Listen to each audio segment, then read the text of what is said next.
Ubisoft has faced a lot of criticism over the past couple of months because Assassin's Creed Shadows, and when they said they hit 2 million players over the weekend, a lot of people were very skeptical because the Steam numbers were so low and because they just did not seem to actually be taking our criticism into consideration when they were developing the game. So, should we trust them? Absolutely not. And now an analyst is claiming that Assassin's Creed Shadows is actually not the silver bullet that this company needs. I have a few different things to show off, but before I get into the topic, if you enjoy the content I create, check out the links in the description, join the community in my live streams, and consider supporting through Patreon or YouTube memberships. Now, Ubisoft needs a big win because over the past couple of years, they've been struggling. I mean, they came out, of course, with Skull and Bones last year, which was a quadruple A failure. X Defiant was only alive for a year and then it's being shut down. That was supposed to go for years and years and be a Call of Duty killer, and it clearly wasn't.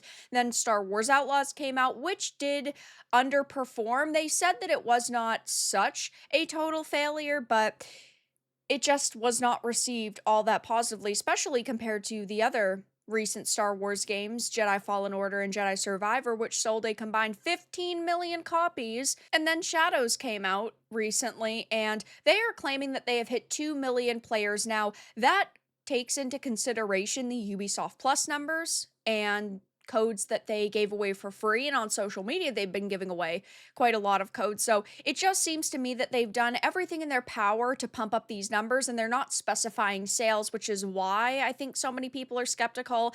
And Ubisoft lies to shareholders, never mind to consumers, which is why we don't trust them. And now a video game analyst claims that early sales and performance numbers for Shadows indicate the game is not the silver bullet that this company needs. Ubisoft has touted the game, noting it was played by over 2 million players within the first 48 hours. Yeah, and that also takes into consideration the 3,000 people that worked on this game.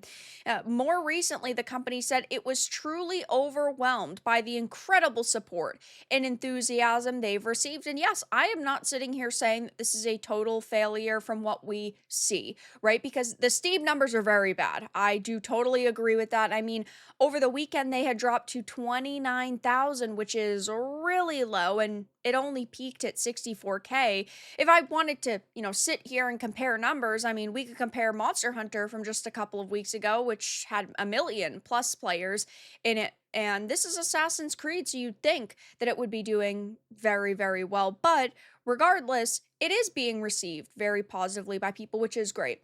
I always expected this game to sell 3 to 4 million copies. From what we understand, they need to sell over 7 million to really start making money on this game. But I want people to enjoy games. Even if it is not a game for me, I want other people to enjoy it. Though I do not trust this company, many other people do not either, and their numbers don't add up.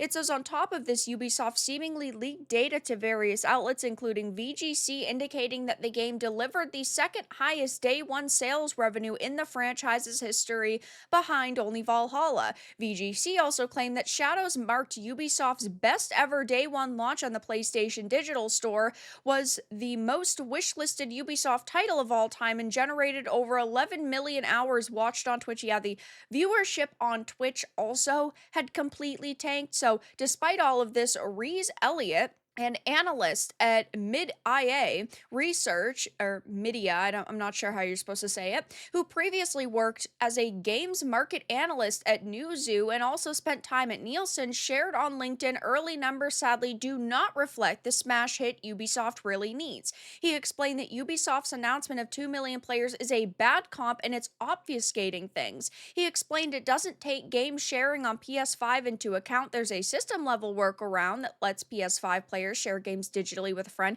This is also true. Ubisoft's multi-game subscription, Ubisoft Plus, didn't exist in 2018, and for 18 a month, Ubisoft Plus now lets subscribers play new Ubi games, including Shadows, on PC and Xbox at launch. I do genuinely believe a lot of people are playing this way. Now, it would be interesting to see if they got, I don't know, a million new subscribers on Ubisoft Plus, because people would rather pay $18 for 1 month or maybe pay for 2 months instead of spending $70 on this game. Though I just feel like something is off here. The way that they're reporting it, the way that the media is touting it, just seems like they are trying their best to make it seem like a smashing success when there are numbers that point to it not being. Furthermore, he notes that Alina Analytics predicts the game has only sold around 1 million copies total between Steam and PlayStation 5. It also claims that the game sold 711.7k copies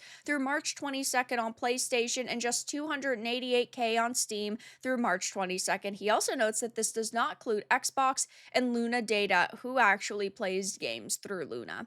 I've never heard of anyone doing that. Maybe it actually is pretty successful, but nevertheless, he makes it clear that the game has almost certainly not broken even yet and observes that Shadow's performance on Valve Store has been underwhelming so far. Yes, I don't think that we had ever expected it to get to the point of breaking even. From what we understand, they want it to hit 7 million copies, or maybe they even need it to sell 7 million copies. And I'm not necessarily sure if that is going to happen at this point in time. I expected the Steam launch to be significantly better. It clearly wasn't, though they do need to make hundreds of millions to billions of dollars on this game for it to be considered a success. And you also have to consider that Ubisoft is struggling right now, so they need to make as much money as possible on this game. I mean, they delayed it multiple times. We know that they have tried, I guess you could say, to please the Japanese government, who was furious at them because they did end up patching the shrine destruction in a very desperate, kind of last minute attempt to not get the game banned in places like Japan. And it just seems that they're kind of struggling right now, that they are definitely grasping for any success that they can find. The claim that this is not broken even yet is an understatement, given the executive producer made it clear games like Shadows need to sell between 8 and 12 million just to break even. He had said, when you look at who succeeds, at least in the AAA space, so what I'm going to say applies to like mostly premium games, more traditional kind of AAA games. You have 10 games in any given year that will sell about 10 million copies, and the reason why I'm quoting the 10 million copies kind of mark is from what I've seen and how I've seen costs, our costs, and costs of competitors, and everybody. Everything leaks in our industry, so you have privileged information on where the competition is going, but mostly I estimate that 10 million copies, give or take 2 million, is mostly what you need to break even. So he had already said this, which points to the fact that this is most likely an updated number, at least for them. So I will be keeping my eye on the Assassin's Creed Shadow situation over the next couple of weeks, obviously, and take everything with a grain of salt, right? This is just an analyst. We can believe Ubisoft's claims if we want, but I personally find it hard to trust a company that has lied to us and disregarded our opinions so many times over the past couple of years, really, because Ubisoft's been a bad company even long before Assassin's Creed Shadows. But I will be keeping my eye on this, I'm sure, updating you all in a video going forward. But analysts are now claiming that Shadows is not actually the silver bullet Ubisoft needs, and I bet they're sweating bullets. But that's all that I really had to discuss in this video. Let everyone know your thoughts in the comments below. If you enjoyed this, give it a like, and if you didn't, give it a dislike. I appreciate your support either way, but I'll talk to you all again in the next video really soon.